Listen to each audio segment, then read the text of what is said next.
ఎనకట సామదాన భేద దండోపాయాలతోని లొంగ తీసుకునేది అని పెద్దలు చెప్తారు కదా. హాగో దాంట్లే భేదాన్ని నమ్ముకున్నట్టున్నది కాంగ్రెస్ పార్టీ.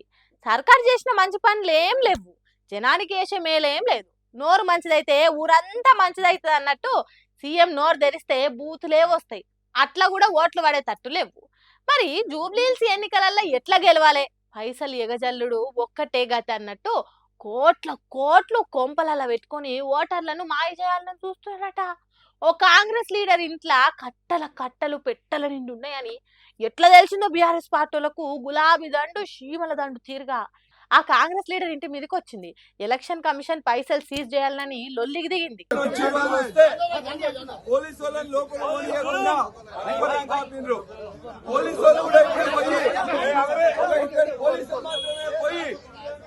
మిగతా వాళ్ళందరూ మీడియా రాకుండా అడ్డుకుంటున్నారు.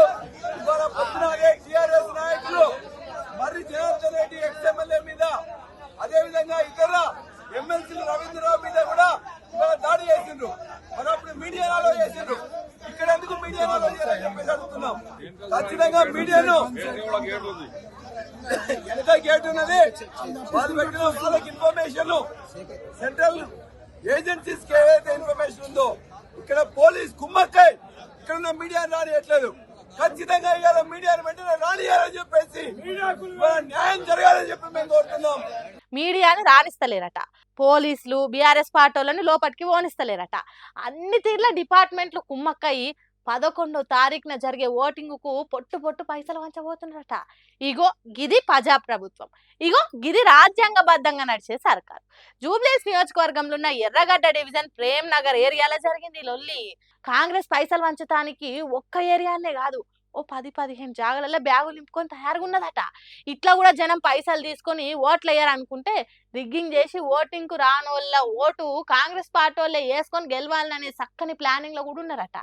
కానీ మేమేం తక్కువ కాదన్నట్టు గులాబీ దండు ఎక్కడికక్కడ కాంగ్రెస్ పార్టీలో మూటలు దొరకబట్టే పనే ఉన్నారట. కానీ జూబ్లీహిల్స్ జనాలు కాంగ్రెస్ వాళ్ళ చిల్లర పైసలకు లొంగమని గట్టిగానే నిర్ణయం తీసుకున్నారట. ఇగో చూడాలి.